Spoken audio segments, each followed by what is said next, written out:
President Buhari just met his French counterpart Emmanuel Macron on a reciprocal state visit. What will you say are the major highlights of that high-level meeting? Yes, okay, they talked about security. That was obviously a very important one. And in particular, Boko Haram, how the French can help Nigeria in the fight against terrorism. Mr. President briefed on developments that have been taking place on that front, the surrendering of a number of Boko Haram fighters, then of course the Islamic State in West Africa, the role that they are now playing, and they were looking at how they can get greater cooperation amongst the various countries in fighting the increasing security threat across the Sahel.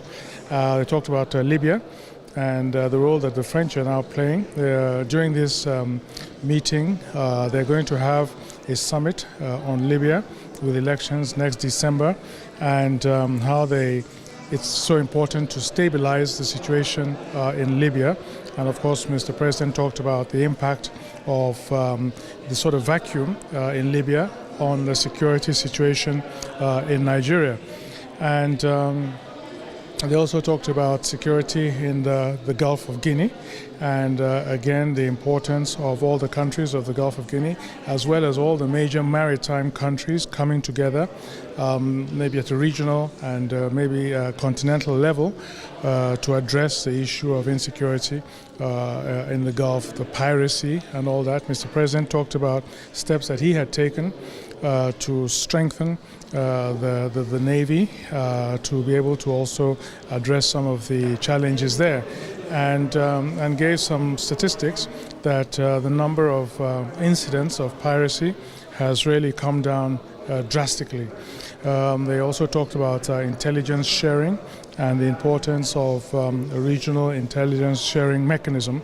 Of course, there's one that we have already based in Abuja, the Regional Intelligence Fusion Unit.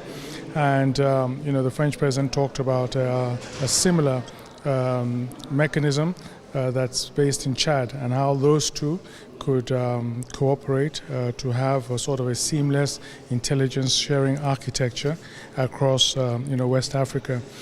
They talked about some of the problem situations in a number of countries, in Mali, in Guinea, in Chad, in Libya, and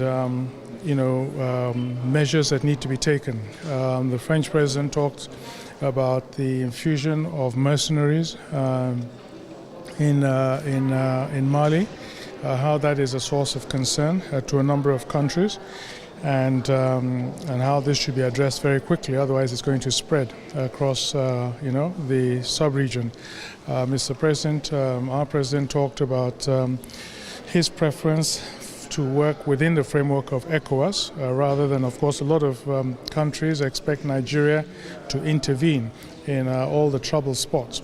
But Mr. President, felt that he prefers to do all the engagement within the framework of ECOWAS.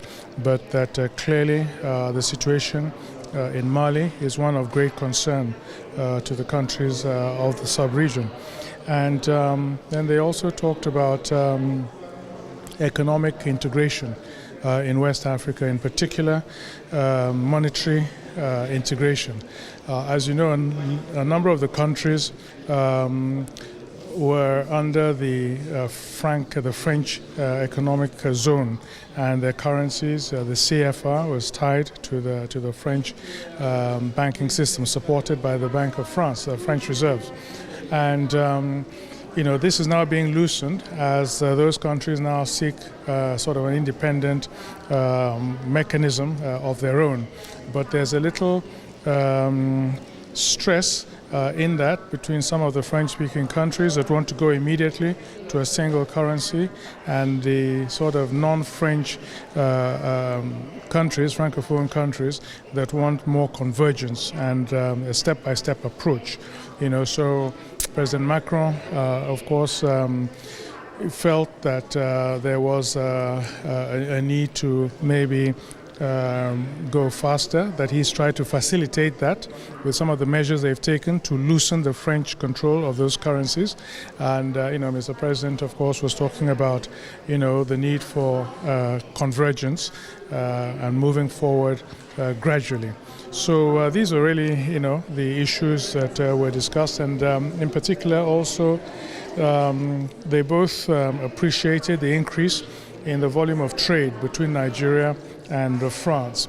And, in this context, the French president was very keen to see a more conducive environment for French companies coming to invest. He noted that a lot of the business was being done by very big French companies, but he wanted also the smaller French companies and small and medium-sized enterprises to also be able to invest in Nigeria, but he felt that would require greater government encouragement and presence at the federal level and at the state level, so that there can be some element of guarantees for these companies and reducing the risk for them, and that he felt that if those were in place, there would be even more French companies willing to invest in Nigeria. Mr. President, our president, talked about his initiatives in enabling business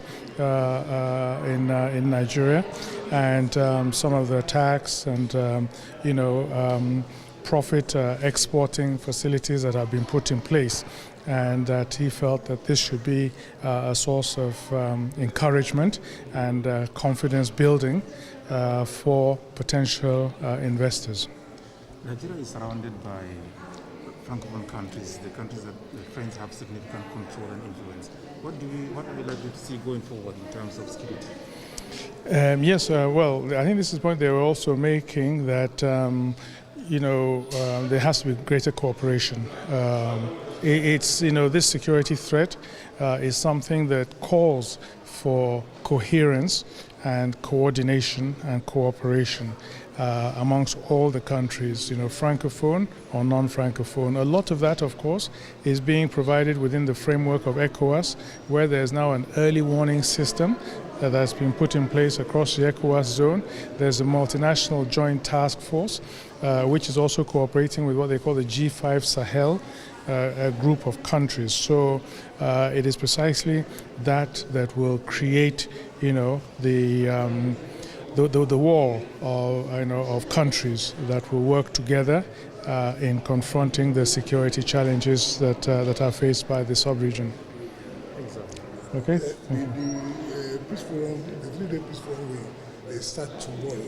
What are the expectations of Nigeria from that summit? Well, the Peace Forum is going to discuss so many different issues, right from, cyber security, peace, conflict, terrorism, COVID response, climate change, so right across the gamut. And those are all areas of great interest to Nigeria. Of course, in the area of climate change, we are looking for greater funds made available. The developed countries have promised $100 billion to developing countries.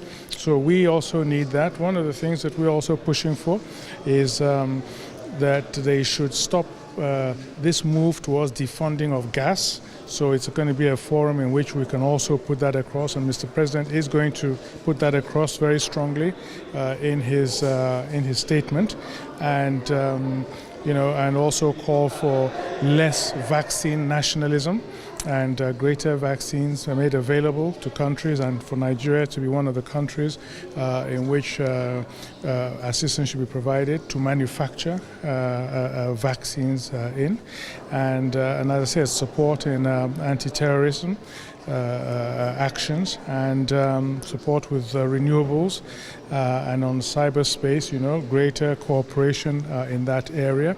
There's also going to be, discussions on gender issues, and Nigeria will be able to talk about, what we're doing in the area of women empowerment and gender equality, and so forth. Thank you. Thanks for checking out SYMFONI on YouTube. Please be sure to subscribe and like our videos for updates.